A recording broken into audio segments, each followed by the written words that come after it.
Yes, Hawaii tourism has experienced a downturn in recent months and into 2025, but it's a nuanced story rather than a simple tourism is collapsing.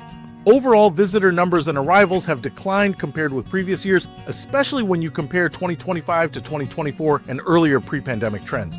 For example, in July 2025, Hawaii saw about 4.4% fewer total visitors and roughly 4.3% less visitor spending than the same month a year earlier.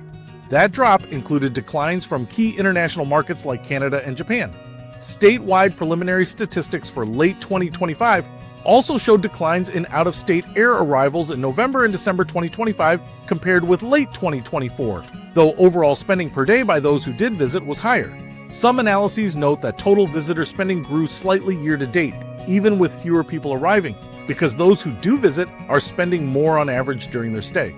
Part of what's happening is a broader shift in strategy by Hawaii tourism authorities. The state has been trying to attract fewer visitors who spend more rather than maximize total visitor counts.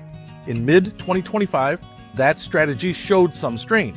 Arrivals were down year over year and spending not growing as quickly as hoped at peak times. Economists have also pointed to external economic forces like rising travel costs, a slower U.S. economy, and weak recovery in some international markets, which are expected to dampen demand and reduce visitor spending over the next couple of years.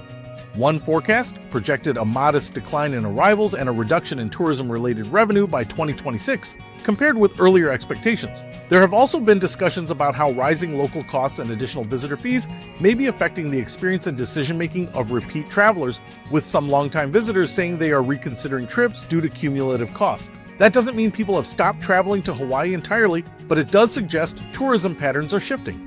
Total visitor numbers have softened even though spending patterns vary by market and time of year.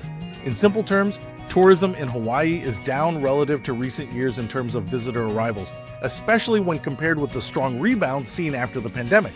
However, visitor spending has mixed trends, with some increases in spending per person even as fewer people come.